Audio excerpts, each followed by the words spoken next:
My name is Noelle. I'm a 40-year-old housewife. Today, I'd like to talk about my family. I have a husband who is the same age as me and a daughter who just turned 16 recently. I met my husband in college. We fell in love and got married. Nothing out of the ordinary. Unlike me, who has a rough personality, he is a very meticulous person. He had a peculiar obsession with how things were placed and was the kind of person who would not be satisfied until things were arranged to his liking. I felt some discomfort with him since we were dating. Yet, I had this feeling that marriage would change us for the better. But reality wasn't so sweet. After we got married, his meticulousness only increased. I had to adjust every aspect of my life to conform to his rules. No matter how tolerant I am, I can't accept all of his behaviors. Sometimes we would even end up in heated arguments. Every day passed in such a blur that there was not even a moment when I could rest. My daughter was born in the midst of such circumstances. My husband was delighted with our daughter, who came into our lives 2 years after our marriage. I thought this might bring some peace to our daily life. I was relieved, just by myself. However, my husband's attitude changed dramatically soon after. When a child is born, it's normal to adjust the rhythm of life to suit the child. Yet my husband didn't like that he couldn't keep his routine, and when our daughter squealed in the middle of the night, he would hurl strong words at her. Furthermore, he declared that he would not involve himself in child-rearing at all. I don't know how many times I have tried to divorce him because of his selfish attitude. Still, for the sake of our daughter, I gritted my teeth and endured. Every day, I fought desperately to protect my daughter, risking my own life. As if to mock my struggles, another tragedy was about to strike. And the cause was the very existence of the daughter I had fought so hard to protect. It's often said that children resemble their fathers, but I absolutely didn't want my precious daughter to resemble that man. Fortunately, her facial expressions were similar to mine. I thought everything would be okay. I believed so, but despite my wishes, as she grew up, her personality started to resemble my husband more and more. Around the age of 10, she started complaining about my cooking and became upset or threw tantrums when she didn't like the way things were placed or cleaned. Lately, with the onset of her rebellious phase, she even started to hurl harsh words at me. Of course, I didn't always let her have her way and often argued back. As if to break my heart, my husband sided with our daughter and started blaming me. When attacked by both of them, I couldn't fight back. Ultimately, my life became one where I was being constantly criticized, and then the day finally arrived.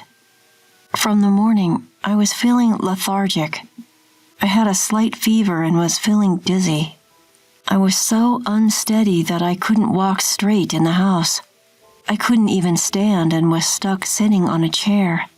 Despite seeing me in this state, neither my husband nor daughter said a single kind word.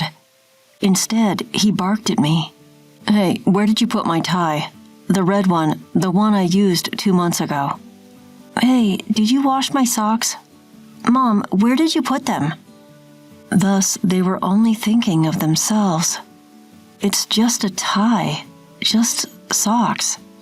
Why do they make such a big deal out of such trivial matters? Couldn't they pay attention to me just for today? Somehow in my hazy consciousness, I managed to see them off, and then I collapsed in the hallway. The next thing I saw was the familiar ceiling of the living room. I had been sleeping on the couch. It seems I had moved to the living room unconsciously. Although I was still feeling tired, thanks to a good rest, my condition had improved. I was awake, but there was a pleasant feeling as if part of my brain was still asleep. Being unwell was the cause, but I wonder when the last time I have slept so soundly. I gave up trying to escape from that comfort and went back to sleep. When I woke up next, it was already dark outside, and when I reflexively looked at the clock, it was past 5 in the evening. I felt the blood drain from my body all at once. I hadn't done most of the household chores, such as laundry and dinner preparation. I have to at least make dinner. I jumped up and headed to the kitchen. Since there was no time to go shopping, I managed to put together a menu using only leftovers. "I'm home." My daughter came home at the worst possible time while I was still scrambling. "Wait, you're still making dinner? That sucks." "I'm sorry, it'll be ready soon." Ignoring my apology, my daughter went into her room. Soon after, my husband came home from work. "What, you're still cooking dinner?" His words were filled with obvious discomfort. He has a meticulous routine after coming home, so he must have noticed something was different. After saying only that, my husband went into his room. He starts eating 15 minutes after he begins to change his clothes. That was also part of his routine. This means I only had 15 minutes left. I cooked desperately. Even if the cutting was rough, even if I messed up the seasoning, I couldn't stop cooking. If I didn't finish before my husband came out of his room, I wouldn't know what would happen. I managed to finish plating just before my husband came out of his room. I made it. I could feel the tension draining from my body. But then, what the hell? Who could eat this? That was my husband's outcry. "What's wrong?" "What's wrong, you say?" You have some nerve asking that. My husband was inexplicably worked up. I didn't understand the cause of his anger. "This stir-fry, you overcooked it. The color is off, and the vegetables aren't even uniformly cut." "I'm sorry, I was a bit pressed for time today." "Time? You're not working. You have plenty of time." I couldn't forgive that single sentence. As if I wasn't doing anything at all. Why do I have to be spoken down to by a husband who doesn't even notice my discomfort? I have no time at all. Before I knew it, I was screaming with all my might. Do you have any idea how much I struggle every day? In a rush of emotion, I found myself screaming. It seemed to be an unexpected reaction for my husband. I saw him take a step back, his eyes filled with a frightened look. "What struggle? House chores can be done at your own pace, isn't it easy?" he challenged. "What do you know? It's not like I can just do them at my own pace," I countered. By then, I couldn't stop myself. "I was feeling really sick today, you know. I pushed through and made dinner, and you didn't even take a bite. How do you think that makes me feel?" I felt tears trickling down my cheeks. The emotions I had been holding back had finally exploded. Seeing my husband's face turn pale, I managed to calm down a bit. I was short of breath. My breathing was disrupted and I felt dizzy from all the shouting. But still, I waited for my husband's response. A simple apology, a single "I'm sorry" would have been enough. "Don't mess with me." That tiny spark of hope was extinguished by his trembling words. "Do you have any idea how much I struggle in the world to support our family? So you're saying I'm just living easy and free? I'm saying your job is to support me so I can focus on my work. That's just an excuse. I'm not your slave. Don't talk back to me." Just a little more and my husband would have raised his hand at me. I knew it instinctively, but I couldn't back down now. As I prepared to confront him with my next words, it happened. "What on earth are you doing?" Our daughter burst out of her room. "Your voices can be heard outside. Stop it. It's embarrassing." "Don't stop me. It's her talking nonsense that's the problem. It's you being selfish." "Just be quiet." My daughter's reprimand made us stop arguing. Then I explained to her what had happened. After hearing both me and my husband's sides, my daughter turned to me and said, "Honestly, Mom, you're the one who's wrong." Her words shocked me to the core. Why? Because housework is your job, isn't it? Dad can't afford to take time off work, even when he's not feeling well. That's right, you're too lenient on yourself. My husband's face as he spoke after my daughter filled me with resentment. Mom is always late with her chores. Even today, you haven't done the laundry yet. That's right, and you're not efficient. You can't even fold the laundry properly. Their words shattered my emotions into pieces. So you're both saying I'm not trying hard enough? Maybe you're not trying hard enough. I could probably do it better and faster. Yeah, you're too laid back. I bet we could manage without you, Mom. My daughter's words cut deeper than anything else.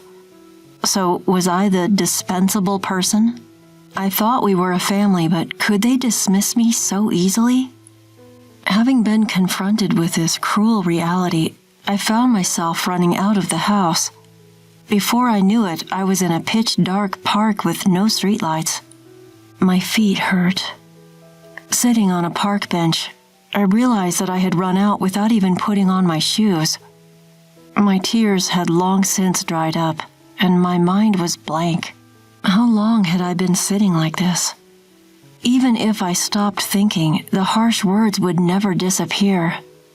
My heart wouldn't heal. Recalling the words of my husband and daughter, I could feel my broken heart filling with resentment. I will never forgive them. They, my family who trampled on my feelings, must face punishment. My fighting spirit was quietly burning. The next morning, I flawlessly finished the cleaning and laundry.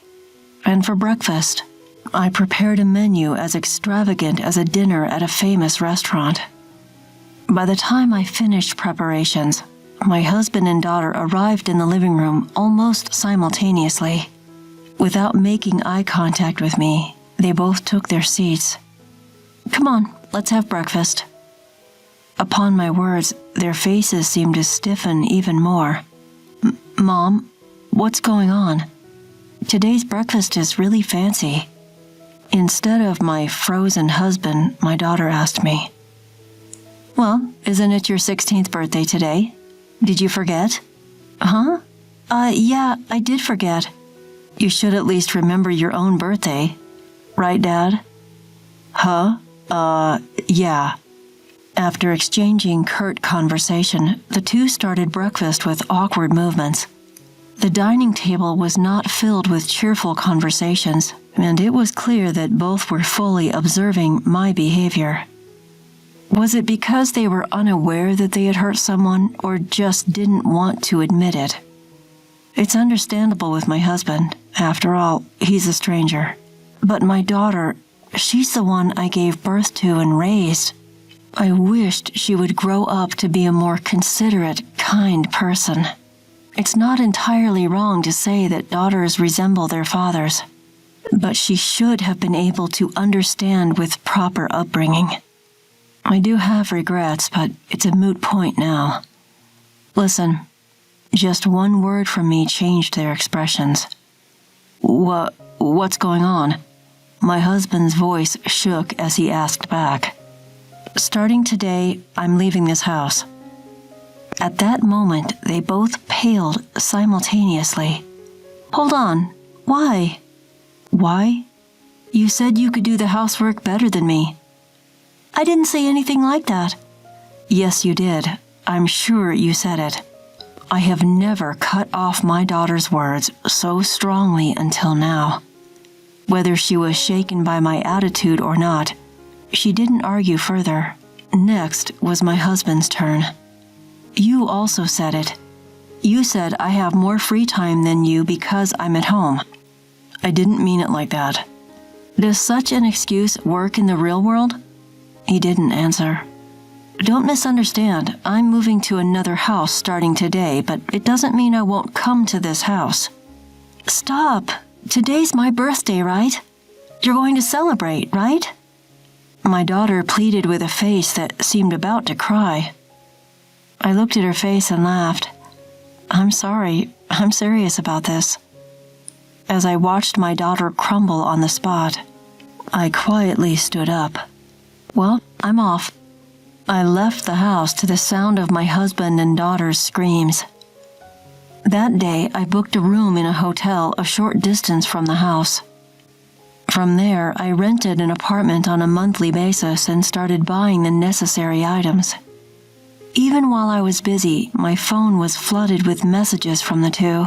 Apology messages and calls from my daughter were coming in every 5 minutes. My husband, it seems, is still unable to admit his fault. I keep receiving messages from him saying things like, "What you did was outrageous." I've left all the messages from the two of them unread.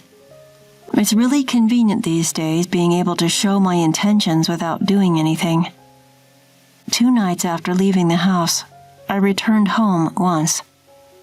As I opened the front door, my daughter came running up to me at an amazing speed. "Mom, you came back."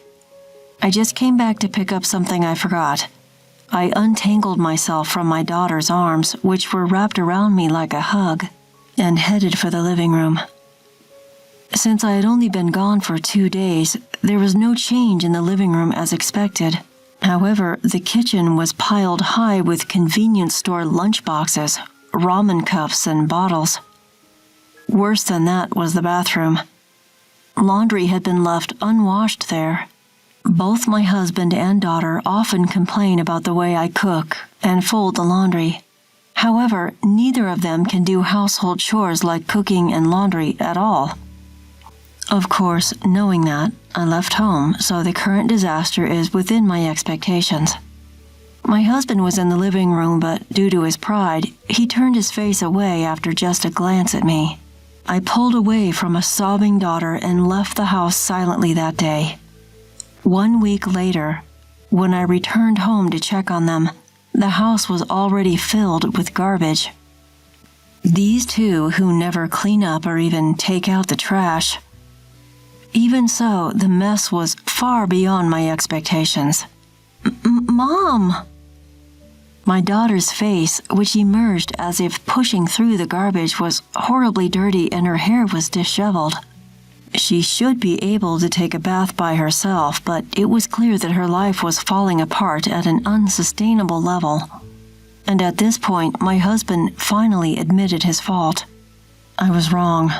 I'm really sorry." My husband kneeling on the garbage, rubbing his forehead against the garbage.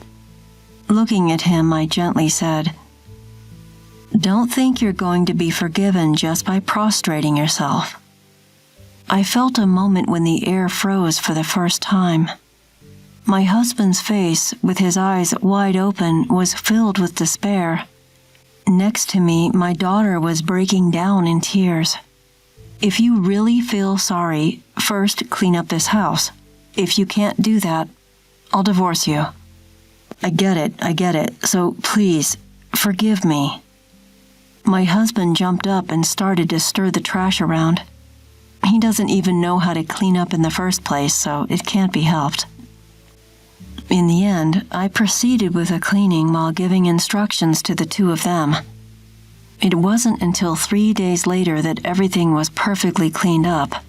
Now, shall we continue the birthday party? My husband and daughter lying in the living room, which is now cleaner than before. Looking down at the two of them, I deliberately said that cheerfully. From then on, all the housework was taken over by my husband. Even my daughter, who used to side with her father, is now on my side. Those days were very hard and painful, but now I realize that it was necessary.